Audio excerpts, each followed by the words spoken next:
I spent a week accepting I couldn't swim naked in Okinawa. I thought I had learned my lesson. I felt pretty spiritually mature about it. And then I landed on another island and I saw a spider the size of my palm of my hand hanging from a tree. And then I wondered, what now? Miyakojima airport welcomed me with full colors and beautiful orchids. I was happy to be there, looking forward to another week, happy I understood my lessons and learned how to handle my frustration. I was still hoping to get in the water, but now I was ready to compromise and accept I would not be naked at all, but fully dressed. Since the sun was scorching, even the wish for a proper tan was gone by now, because I was covering my face and body daily with sunscreen, which I am not used to. But since there is usually hardly any heat in Denmark, I never put on sunscreen, not even when I used to spend the entire day on a beach in Copenhagen. Getting in the bus in Miyakojima, a bus that would take me from the airport to the first accommodation on the other side of the island, with a corner of my eye, as the bus was taking a turn, I had like a glimpse of something that looked like a big spider hanging from a tree. And I said to myself, was that a real thing? Now, after I come to terms with all the possible dangers from my previous experience in the main island of Okinawa, I have not seen something like that hanging from any tree over there. Do you know that feeling of enthusiasm and hope after you just learn a big lesson and you think you now got it? It was shaken after glimpsing for a fraction of a second that thing that looked like a big spider and left me wondering, like, what now? Like, however, it was getting dark by the time I got to the accommodation, so I couldn't find out on the spot what was that all about.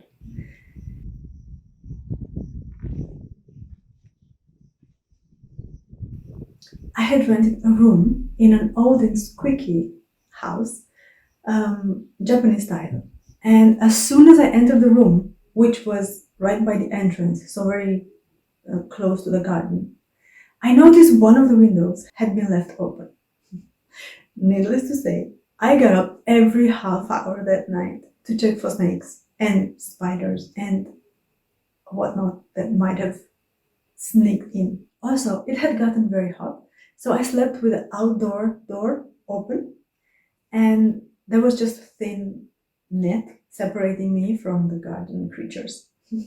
The nature sounds of the night were beautiful, but also completely new.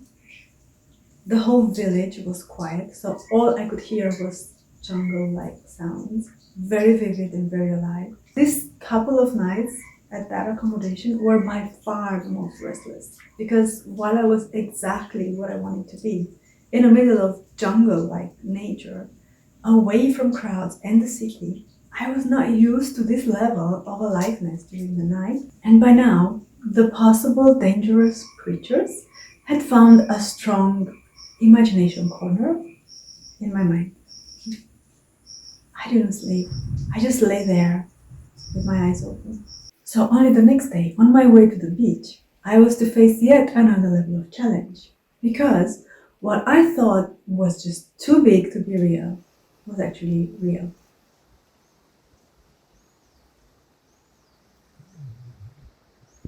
The largest spider I had ever encountered was maybe like 2 centimeters big.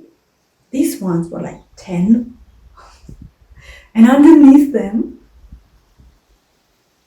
people were just calmly walking by, kids biking at high speed. It made me wonder, how do they handle it? What if they get a spider on top of the other in their face, like how do I handle this? I never got to see it anyway. Oh my god.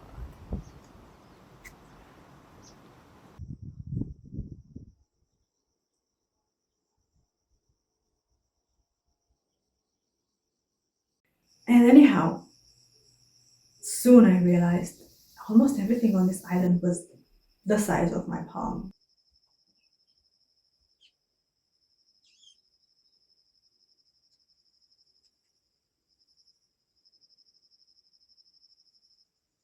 Butterflies were also big. That was a relief, because I love butterflies. Softly, over time, seeing people walking by calmly, not agitated like me, something started to shift inside me. I was still afraid of the spiders, which were everywhere, so I kept my distance, gracefully avoiding them, but I was also fascinated by their beauty and their huge size.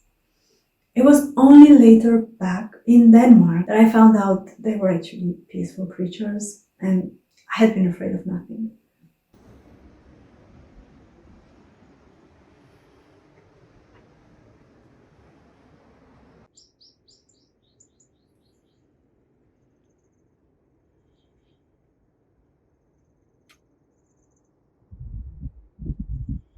One day, I was up in a scenic spot, mesmerized by the scenic view.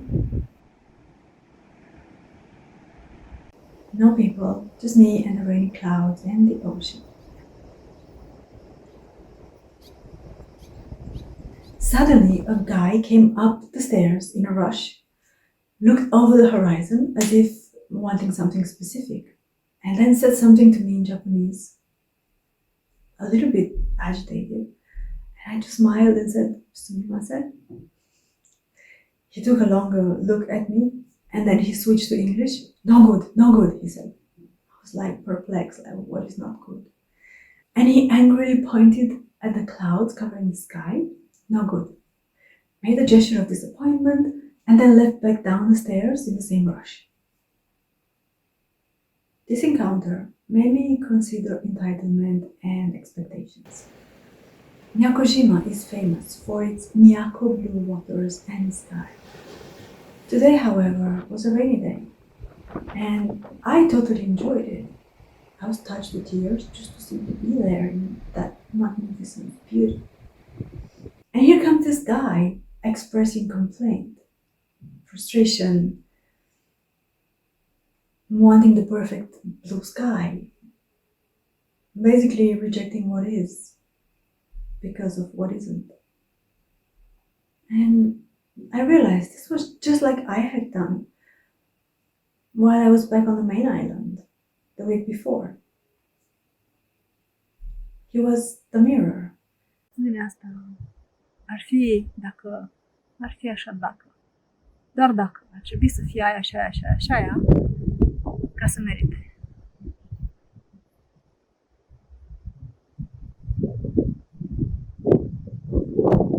Dar merită doar să le prezent acolo. Așa cum e atunci. Norat nenorat, ploat neploat. Merită. Merită în orice moment în care ești undeva. Să conștientizezi că ești tu acolo. Că faptul că ești acolo are un impact asupra acelui mediu în acel moment. Că e un moment unic care nu se va mai repeta niciodată pentru nimeni, nici măcar pentru tine.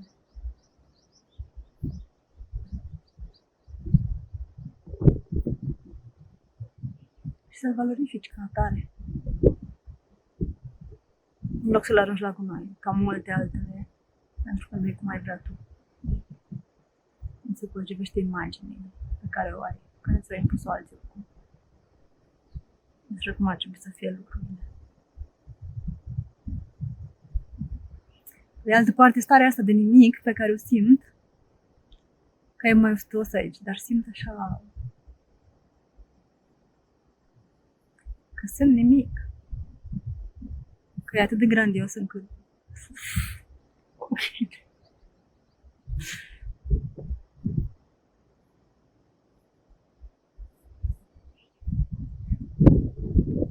E o stare care sperie. Și pe mine mă sperie. Pentru că în loc să simt entuziasmul care l-am simțit anticipând această vacanță, în loc să simt extazul fiind în această vacanță, cel mai mult nu simt nimic. Și plâng în mijlocul acestei bogății de viață. Extaz liniștit, tăcut.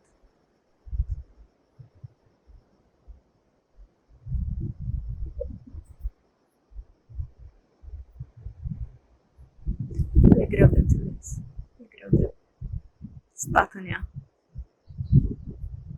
La fel cum mie mi-e greu să stau așa frumusețe. De exemplu. Mi-e greu să stau. Și doar să fiu aici.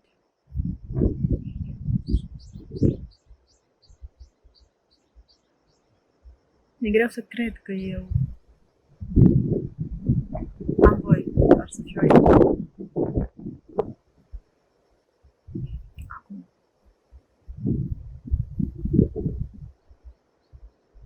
Dar nu e imposibil.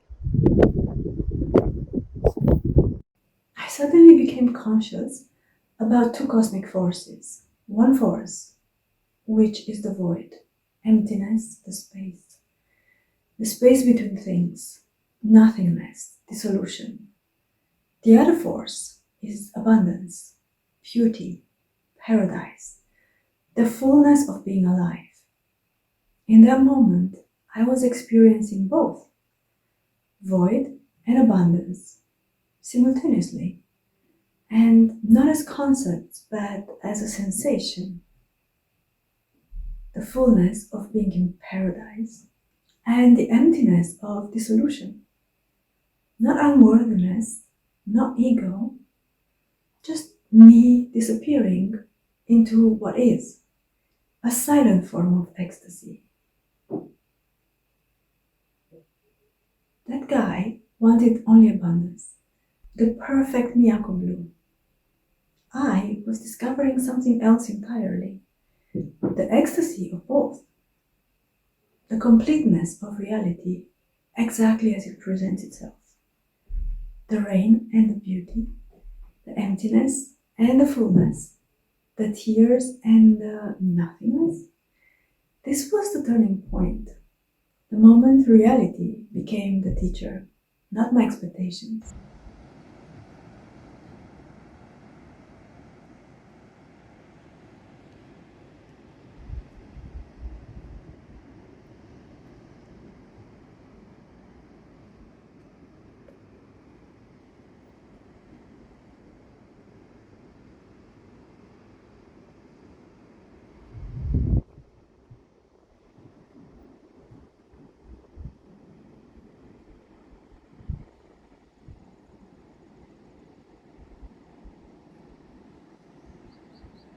These days, on this side of the island, I had been biking a lot. I was so used to biking in the cold, rainy, grey Denmark for nearly 20 years. And each year, I found new ways to handle it. Biking in Denmark meant shrinking my head in between my shoulders, with my chin in my chest, getting wet and cold and feeling the icy drops on my face. Unable to breathe properly, usually wearing heavy clothes, like to keep myself warm, which were getting heavier because they were getting wet. And usually it was like 1 hour ride to wherever I was going, my daily commute, and then 1 hour back home. My knees were constantly frozen. It was torture. Most of the times I had to go through this. But here in Miyakojima, warm rain on my bare skin, wind that feels like caress rather than assault. This was so freeing, and something in me was enough. It was also the only way I could get dry, temporarily, biking in the wind. Because those days, I literally became one with water. Naked, indeed, while fully dressed. because the rainy season was actually rainy. And since I love the warm, pouring rain, I didn't bother to get an umbrella or to wear a raincoat. And there I was, constantly wet, getting God's sense of humor about me swimming naked in Okinawa, wet from the ongoing pouring rain, wet from diving in the sea fully dressed at any time, at any beach, and from sweating due to 40 degrees heat.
I love water. If it's warm, it's relaxing my body. It's losing out my tensions and my anxieties. And I feel hugged and loved. And combined with the wind, which is refreshing, it has always felt ecstatic and orgasmic, as if my whole body was caressed simultaneously all over. It felt electrifying. My entire body felt open, embraced, embracing, caressed.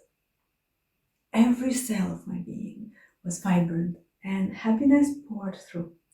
I felt expanded, free, exuberant, as if the whole world was good and loving and safe. And I wish this state and touch on my skin would never stop. This was Euphoric Divine Intimacy, the next level from the orgasmic sweet potatoes experience I was sharing about in a previous video. Yeah, another shift of perspective and another level of experience.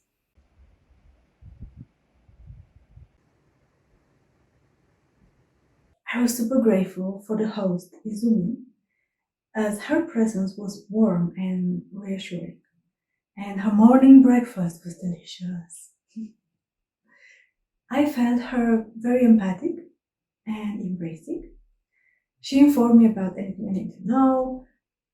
As I was sharing my fear with her, she told me, the beauty of Japan's sea is more for contemplation than for actual swimming, at least not in the way you are used to.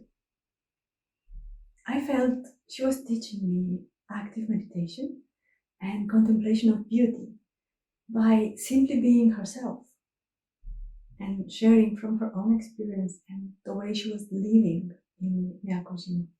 Oh, and she was down to business, very down to business as well. For example, in the last day, I extended my stay with 2 hours so I could have another snorkeling attempt, and she charged me as if I would stay another night. I felt something shift inside me seeing this. She wasn't performing generosity.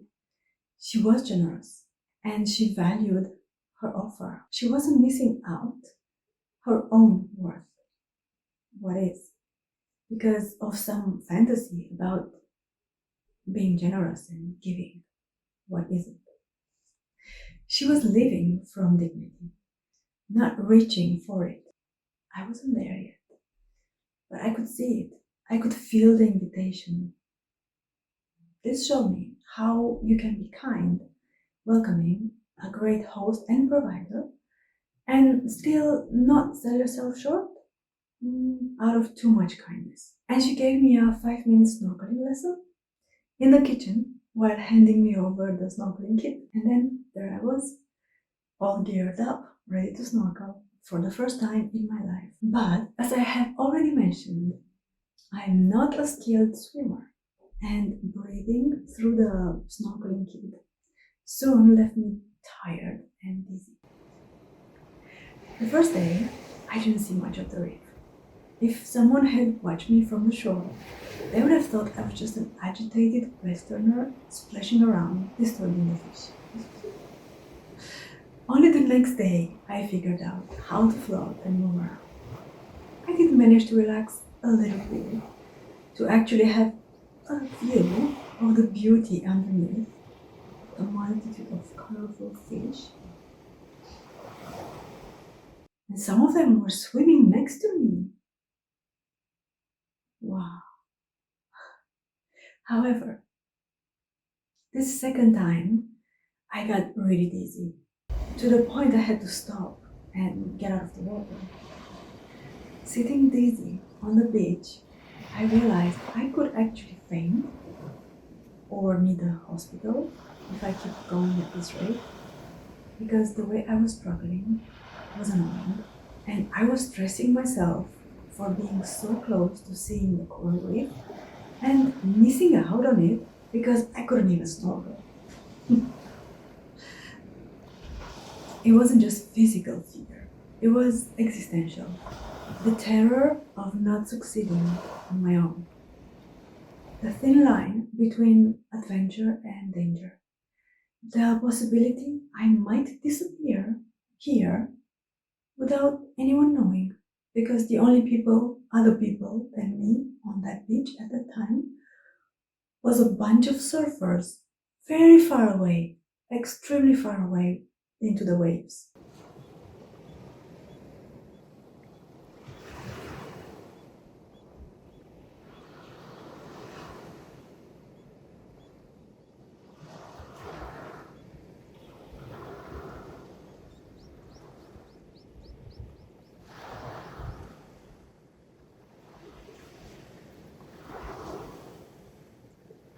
I still felt dizzy 1 hour later, after I got back to my room, and I had to lie down with a fan toward my face because I just couldn't breathe properly. I was so tired. Tired of monitoring the danger. Tired of calculating whether I was worth it, whether I deserved this. Tired of the constant vigilance that had kept me safe so far, but now just kept me small. My body was done performing protection, and this was in the last day, when I had to pack my bags and move to the next accommodation. This was another level of fear. Scarier than the spiders. Scarier than the feeling numb after entering the sea first time on the main island, which I shared in the previous video. This fear of fainting and possibly needing a hospital in a foreign country where I could not speak the language was the next level of fear. Something clarified because of it, though. I said to myself, there's no way I would miss what is because of what isn't. Not yet understanding, but sensing something was ending. Probably for the first time in my life, I understood what surrender truly meant. Not in theory, in my body. My body was teaching me something my mind had been refusing to learn. There's another level beyond acceptance. Surrender. Not giving up, not collapsing, but discovering that reality itself, exactly as it is, becomes the raw material for transformation.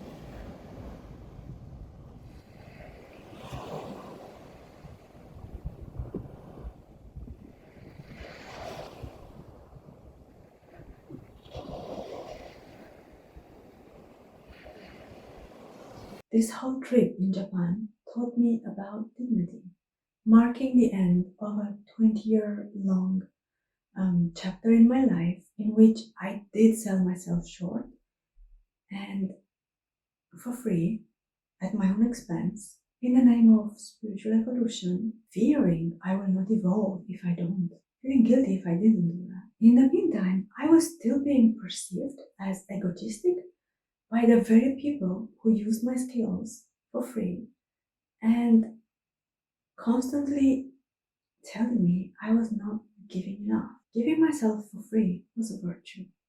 Having this aspiration is a virtue. However, I did not have a boundary.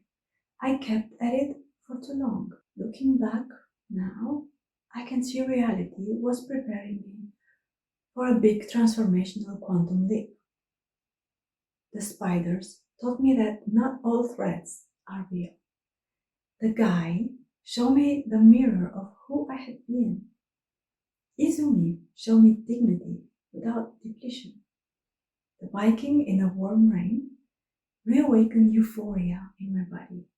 And the dizziness, that was my nervous system saying no more. Time to stop. Reset. After these 4 days in Miyakojima, fear stopped being the enemy and became a companion, a teacher, a signal pointing me towards the next layer of growth.